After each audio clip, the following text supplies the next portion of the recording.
Za današnji tutorial bit će vam potrebni žensko-muški znači female to male jumperi, LED dioda, jedan otpornik, protoboard na koji ćemo sve komponente da zakačimo i naravno Raspberry Pi ili Arduino uređaj. Sad započinjemo konekciju. Na Raspberry Piu imate 40 GPIO pinova i sad svaki od njih ima neku svoju službu. Mi ćemo da koristimo prvi i treći. Sad uzmete jedan jumper, okrenete na ovaj ženski deo i zabodete na prvi, na 3 volta. Sad uzmete drugi jumper i njega zabodete na treći. Samo fokus da namestim. Ovako ih rasporedite. Sad što se tiče jumpera, oni su na Raspberryu povezani. Sad se prebacujemo na protoboard.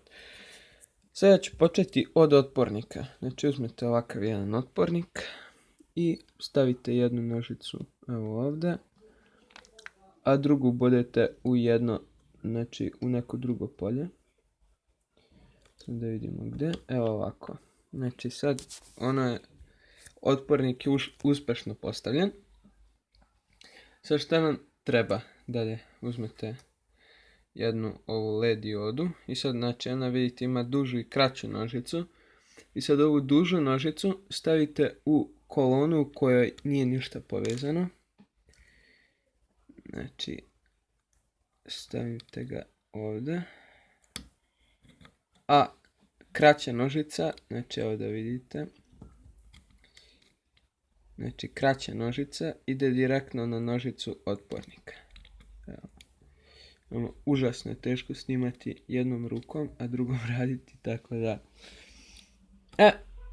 Evo ga. Uboli smo sve. Sve je namešteno. Sad samo trebamo da konektujemo jumpere još. Uzmete ovaj koji je treći, ground napajanje i njega zakačite ovdje. Do ovog. Možete, stavite ga ovdje.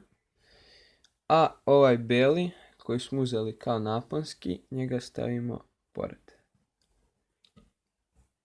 I to je to. Što se tiče konekcije komponenta sa Raspberry Pi na protoboard. Ako nemate otpornik ovakav, možete uzeti parče, neke žice. Evo sad ću vam pokažem. Parče žice najobičnije. Evo ovako ovako je žica. Možete slobodno, isečete parče, ogulite žicu na krajevima i samo ubacite u vaš protoboard. Želim da se izvinim zbog neaktivnosti na kanalu. Prošlo je skoro mjesec dana od zadnjeg videa, ja mislim barem tako mi piše na statistici. Tako da u sljedećem klipu ću vam pokazati kako da kontrolišete ovu LED diodu. I to bi bilo sve za danas. Hvala vam, lajkujte, šerujte, subscribeujte i to bi bilo to. Doviđenja. Let it go.